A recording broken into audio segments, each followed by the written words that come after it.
কে টাকা দিচ্ছে? ওই ওই পরীক্ষার্থী আসল যে সে? কয়টা পরীক্ষা দিয়েছেন একটু ডিটেলস বলেন তো। 8টা দিয়েছেন। তোমরা প্রথম থেকেই দিচ্ছ? ওয়াও। আর কয়টা বাকি ছিল? ধরা খাইছেন কিভাবে? বিস্তারিত বলেন, আপনি বলেন, আমি প্রশ্ন করব না, বলেন। কত টাকা চুক্তি ছিল?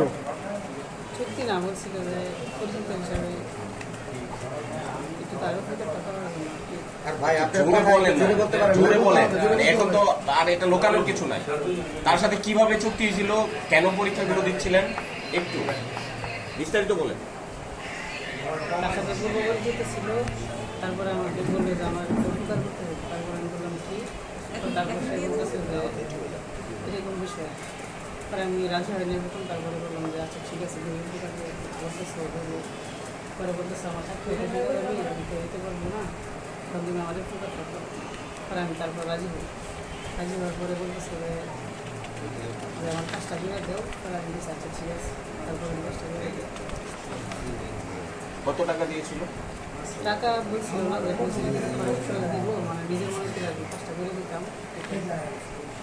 আপনি কি দিয়েছিল কত? প্রায় 4-5 হাজার টাকা আমার দিচ্ছে, বলছে যা চা নাস্তা খাওয়া যাবে। আপনি কি এর আগে ওই সব কাজ আপনি করতেন? কার বদলে পরীক্ষা দিচ্ছিলেন? তার নাম কি?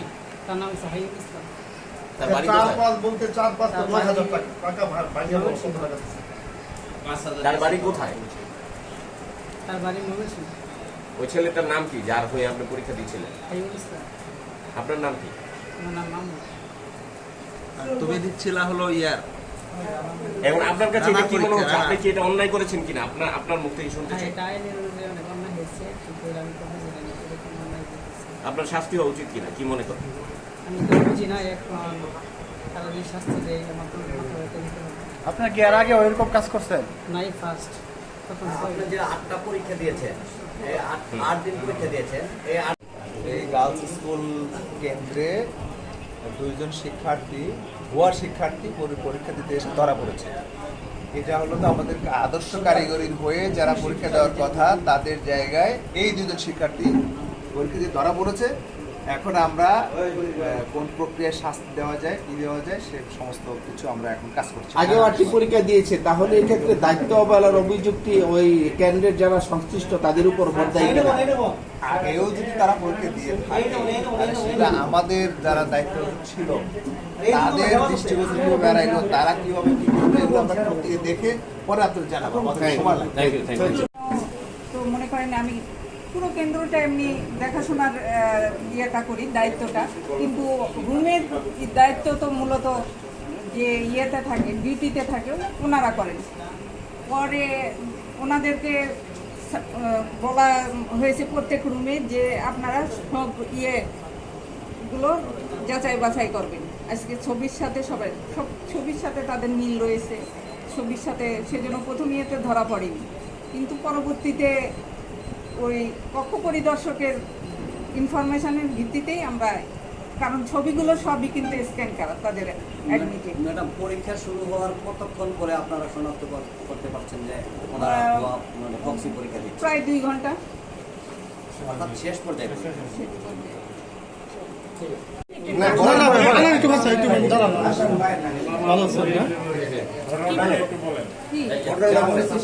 এরকম আমাদের সন্দেহ হয়েছে যে প্রক্সি পরীক্ষা দিচ্ছে এরকম। তখন আমরা কক্ষ পরিদর্শকের সাথে কথা বলে তাদেরকে বললাম, তখন কক্ষ পরিদর্শকের ইনফরমেশনের ভিত্তিতে আমি ওদের অ্যাডমিট কার্ডটা নিয়ে আসি। তখন ওরা ভয় পেয়ে অকপটেই বলে দিয়েছে যে আমরা প্রক্সি পরীক্ষা দিই। আমরা এরকম অনেকেরটাই নিতেছিলাম, যাচাই করতেছিলাম, আর যারা প্রকৃত তারা তো বসেই ছিল, আর ওরা ভুয়া ছিল দেখে ওরা সাথে সাথে মানে বলে ফেলছে যে আমরা ভুয়া পরীক্ষা। পরীক্ষা দিল, তো আপনারা ওই সময় ওদের আসলে অ্যাডমিট কার্ডের ছবি এবং ওদের এক ছবি একই রকম, বোঝার কোনো উপায় নেই। স্ক্যান একবারে এ করা, বোঝার কোনো উপায় নাই। অন্য শিক্ষার্থীর অ্যাডমিটটাও যেরকম, তাদের অ্যাডমিটটাও সেম একই, বোঝার কোনো, ওরা যদি স্বীকার না আসতো তাহলে হয়তো আমরা ধরতেও পারতাম। যোগ করা যাবে না। আপনি ম্যাডাম যা জানেন সেটা। আমি এই ছাত্রদের মনে করি অ্যাডমিট কার্ড বিষয়গুলো ডিল করে, ঠিক আছে, শেষে হবে, আর বাকিটা বলতে পারবো না। আজকে কি হয়েছে এটা বলেন। আজকে আমি পরে আসছি, কি জানলেন? আমাকে ফোন দিতে বললো যে 2 জন আপনার প্রতিষ্ঠানের নাম কি? আদর্শ কারিগরি স্কুল সমস্যা স্যার আমাকে বললাম আপনি 10 মিনিটের ভিতরে আসেন, আমি চলে আসছি। কতজন পরীক্ষা দিতেছে? মানে ওরা ফক্সি দিতে আসছিল, এই বিষয়টা কি আপনি জানতেন? না না না, আমি স্যার বলার পরে জানছি আমার ম্যাডাম স্যার ফোন একটু দিয়েছে আমার। শুনেন, স্যার আসল ঘটনা মানে উপর থেকে পৌঁছে আমি বৃষ্টিতে ভিজা চলে আসছি এখানে। আপনি খুঁজলেন নাই দিনে যে পরীক্ষার্থী দিতে ঠিকঠাক দিতেছে কিনা, কি অ্যাবসেন্ট আছে কিনা, এরকম কোনো না না, আমি প্রথম দিন আসছিলাম তখন তো অ্যাবসেন্ট ছিল না। আপনি স্কুলে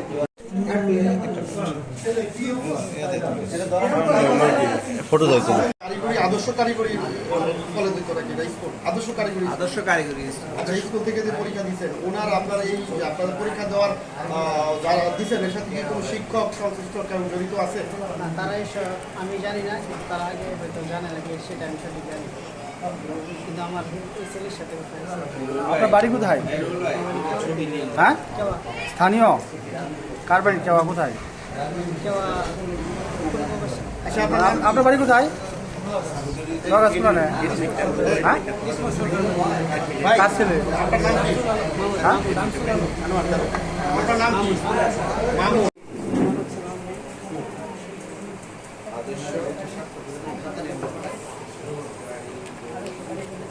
স্যার বলে এটা মোবাইল ফোনে করা গেলে ভালো হতো, এটা বলে করা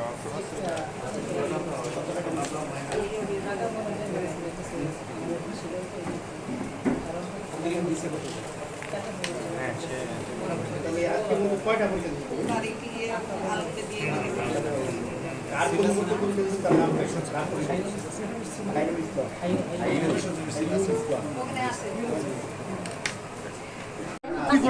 কথা বলুন, সবাই জোর করা যাবে না। আপনি ম্যাডাম যা জানেন সেটা না, আমি এই ছাত্রদের মনে করেন অ্যাডমিট কার্ড বিষয় করে বিল করে, ঠিক আছে, দিছে সে হবে, আর বাকিটা আর বলতে পারবো না। আজকে কি হয়েছে এটা বলেন। আজকে আমি পরে আসছি, কি স্যার জানলেন? আমাকে ফোন দিতে বললো যে 2 জন প্রফেসর নাকি পরীক্ষা দিচ্ছে। আপনার প্রতিষ্ঠানের নাম কি? আদর্শ কারিগরি স্কুল সমস্যা স্যার আমাকে বললো আপনি 10 মিনিটের ভিতরে আসেন, আমি চলে আসছি। কতজন পরীক্ষা দিতেছে? মানে ওরা ফক্সি দিতে আসছিল, এই বিষয়টা কি আপনি জানতেন?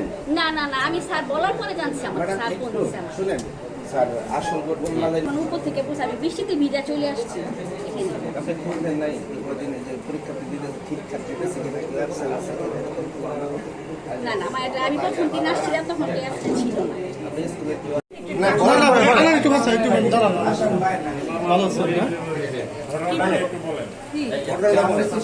এরকম আমাদের সন্দেহ হয়েছে যে প্রক্সি পরীক্ষা দিচ্ছে এরকম, তখন আমরা কক্ষ পরিদর্শকের সাথে কথা বলে তাদেরকে বললাম, তখন কক্ষ পরিদর্শকের ইনফরমেশন ভিত্তিতে আমি ওদের অ্যাডমিট কার্ডটা নিয়ে আসি, তখন ওরা ভয় পেয়ে অকপটেই বলে দিয়েছে যে আমরা প্রক্সি পরীক্ষা দিই।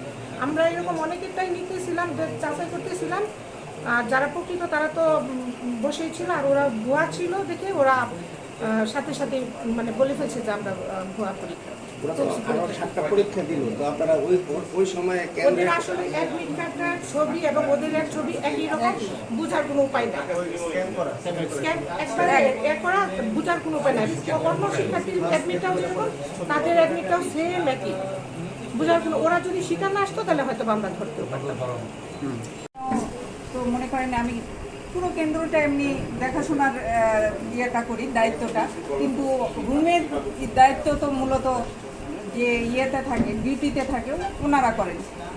পরে ওনাদেরকে বলা হয়েছে প্রত্যেক রুমে যে আপনারা সব ইয়েগুলো যাচাই বাছাই করবেন। আজকে ছবির সাথে সবাই সব ছবির সাথে তাদের মিল রয়েছে, ছবির সাথে সেজন্য প্রথম ইয়েতে ধরা পড়েনি, কিন্তু পরবর্তীতে ওই কক্ষ পরিদর্শকের ইনফরমেশনের ভিত্তিতেই আমরা, কারণ ছবিগুলো সবই কিন্তু স্ক্যান করা তাদের অ্যাডমিটে। ম্যাডাম, পরীক্ষা শুরু হওয়ার কতক্ষণ পরে আপনারা শনাক্ত করতে পারছেন যে ওনারা প্রক্সি পরীক্ষা দিচ্ছে? প্রায় 2 ঘন্টা। অর্থাৎ শেষ পর্যায়ে। এই গার্লস স্কুল কেন্দ্রে 2 জন শিক্ষার্থী, ভুয়া শিক্ষার্থী পরীক্ষা দিতে এসে ধরা পড়েছে।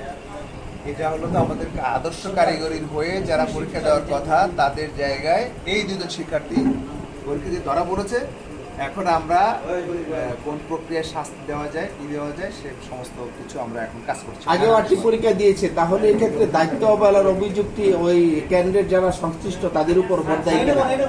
আগেও যদি তারা পরীক্ষা দিয়ে থাকে তাহলে সেটা আমাদের যারা দায়িত্ব ছিল তাদের দৃষ্টিগোচর কিভাবে এড়াইলো, তারা কিভাবে কি করবে এগুলো আমরা খতিয়ে দেখে পরে আপনাদের জানাবো। আমাদের সময় লাগবে।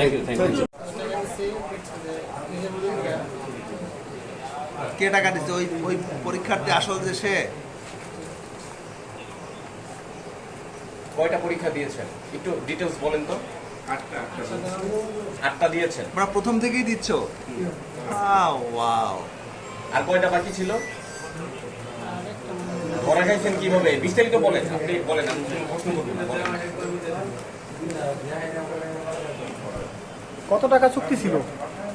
চুক্তি না, বলছিল যে পরিচিত হিসাবে একটু কাগজ পত্র টাকা লাগবে আর কি।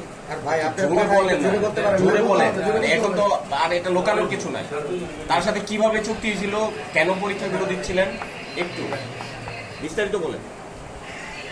তার সাথে পূর্ব পরিচিত ছিল, তারপরে আমাকে বললো যে আমার একটু উপকার করতে হবে। তারপরে আমি বললাম কি, তো তারপর সে বলতেছে যে এরকম বিষয়। পরে আমি রাজি হয়নি এরকম, তারপরে বললাম যে আচ্ছা ঠিক আছে উপকার বলতেছে। পরে বলতেছে আমার সাথে আমি তো হইতে পারবো না, তখন তুমি আমাদের উপকার করো। পরে আমি তারপর রাজি হই। রাজি হওয়ার পরে বলতেছে যে আমার কাজটা দিয়ে দেও। পরে আমি বলছি আচ্ছা ঠিক আছে, তারপরে আমি কাজটা দিয়ে দেও। কত টাকা দিয়েছিল? টাকা বলছিল না, বলছিল যে খরচ করে দিব, মানে নিজের মনে করে আর কি কাজটা করে দিতাম। আপনি কি দিয়েছিল কত? তুমি বললা যে 4-5 টাকা প্রায় 4-5 টাকা আমার দিচ্ছে, বলছে চা নাস্তা খাওয়া হবে না। আপনি কি এর আগে ওই সব কাজ আপনি করতেন? কার বদলে পরীক্ষা দিচ্ছিলেন? তার নাম কি? তার নাম হচ্ছে হাইউল ইসলাম। তার বাড়ি কোথায়? 4-5 বলতে 4-5 তো 9000 টাকা টাকা ভাঙিয়ে বলছো কত টাকা দিচ্ছে? তার বাড়ি কোথায়? তার বাড়ি ময়মনসিংহ। ওই ছেলেটার নাম কি যার হয়ে আপনি পরীক্ষা দিচ্ছিলেন? হাইউল ইসলাম। আপনার নাম কি? আমার নাম মামুন। তুমি দিচ্ছিলা হলো ইয়ার এখন আপনার কাছে এটা কি মনে হচ্ছে? না, না, আপনি কি এটা অন্যায় করেছেন কিনা? আপনার মুখ থেকে শুনতে হ্যাঁ, চাই। এটা আইনের অনুযায়ী অনেক অন্যায় হয়েছে, কিন্তু আমি তো বুঝি না এরকম অন্যায় করতেছে। আপনার শাস্তি হওয়া উচিত কিনা, কি মনে করেন? আমি তো বুঝি না, এখন তারা যে শাস্তি দেয় আমার তো মাথা ব্যথা দিতে হবে। আপনার কি এর আগে ওইরকম কাজ করছেন? নাই ফার্স্ট তখন আপনি যে 8টা পরীক্ষা দিয়েছেন, এই 8 দিন পরীক্ষা দিয়েছেন, এই